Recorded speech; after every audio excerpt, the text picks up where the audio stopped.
You know, when you see a picture of Earth from space, it looks so calm, so peaceful. But that's a total lie. Deep, deep underground, there are these massive forces in a constant, high-stakes battle. Pressure is building, winding up what's basically a geological weapon of terrifying power. You are standing on the planet's rage machine, and we're about to find out what happens when it finally snaps. Let's dive in. Okay, so it all starts in complete silence, deep inside the Earth. It's a process that's so slow you would never ever notice it. But make no mistake, this is the quiet before the storm, the cataclysm. This is the loading of that geological weapon. We're talking about this relentless, totally unseen tension that is stretching our entire planet to its breaking point. So to really get how an earthquake works, you gotta meet the main characters in this story. And trust me, they are colossal, they're powerful, and they are always on the move. Yep, I'm talking about tectonic plates. All right, so get this.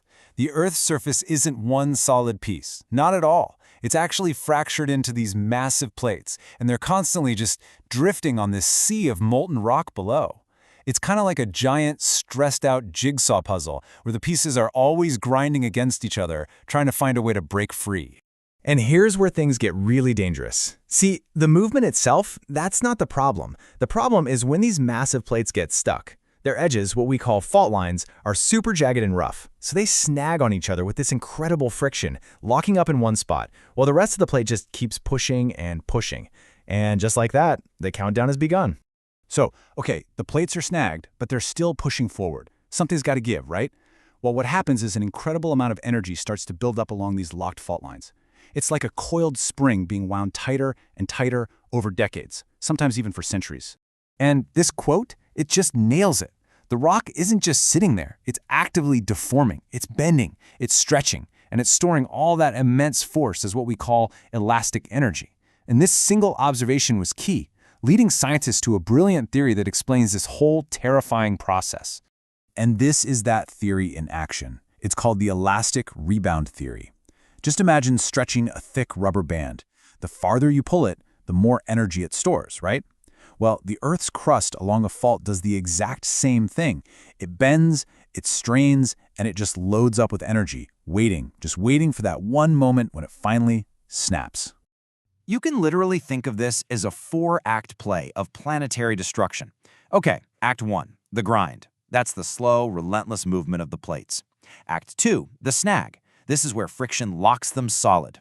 Act 3, the strain, where the crust bends and stores centuries of power. And then, the finale, Act 4, the snap. This is it. This is the climax. After years, decades, maybe even centuries of building up all that stress, the force of the moving plate finally overcomes the friction holding it back. And the fault line, that point of all that tension, just ruptures.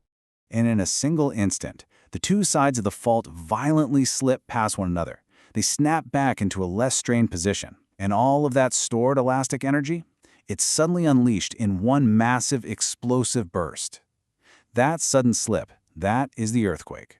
So, where does this planetary snap actually happen? Well, you have to look deep underground. It starts at a point called the hypocenter, sometimes called the focus. That's the true origin point. Now, if you trace that spot straight up to the surface, the point directly above it is what we all hear about on the news, the epicenter. And that's usually where the shaking is the most intense because, well, it's ground zero. But hold on. The story isn't over just because the fault snapped. No way. All of that released energy has to go somewhere, right? It explodes outward from the hypocenter, sending these powerful shockwaves racing through the body of the planet itself. The best way to picture it is like dropping a huge stone into a perfectly still pond. See how the energy radiates away from that impact point in waves? Well, in an earthquake, these are called seismic waves, and they don't just travel along the surface, they travel through the entire body of the Earth. And these waves, they come in a very distinct 1-2 punch.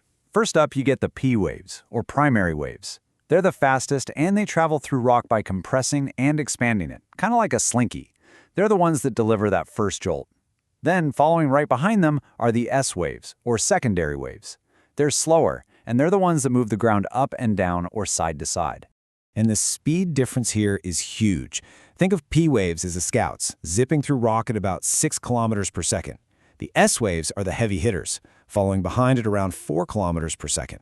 Now that speed gap is absolutely crucial. It's why you might feel an initial jolt, and then a few seconds later, the really violent shaking begins. It's just like seeing lightning before you hear the thunder. But when those deep P and S waves finally hit the surface, they unleash the real monster, surface waves.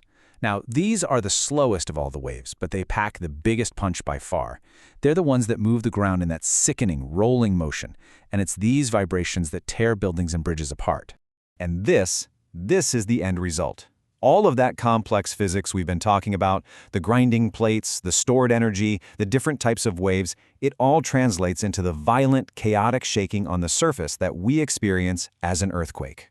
So a big question is, do these things happen everywhere? Well, not exactly. Earthquakes are actually highly concentrated in very specific zones around the planet. And the reason why? Well, it brings us right back to our main characters, the tectonic plates. Yeah, the vast majority of earthquakes are not random at all. They happen right along the edges where these plates meet. And one area is absolute king, the Circum-Pacific Belt, which you probably know as the Ring of Fire. This massive zone circles the entire Pacific Ocean and is responsible for a mind-blowing 80% of all earthquakes on the entire planet. 80%! So, if there's one crucial thing to take away from all this, it's that earthquakes are not random acts of chaos. Not at all. They are the predictable, physical consequence of a planet that is alive and constantly in motion. It's simply physics releasing tension that has been building up for an incredibly long time. So really, every single quake is just a reminder of the incredible forces that are constantly at work right under your feet. It's a story of pressure, tension, and finally, a violent release. So the next time you feel the ground rumble, remember what you're feeling. It's the planet itself, finally exhaling after holding its breath for centuries.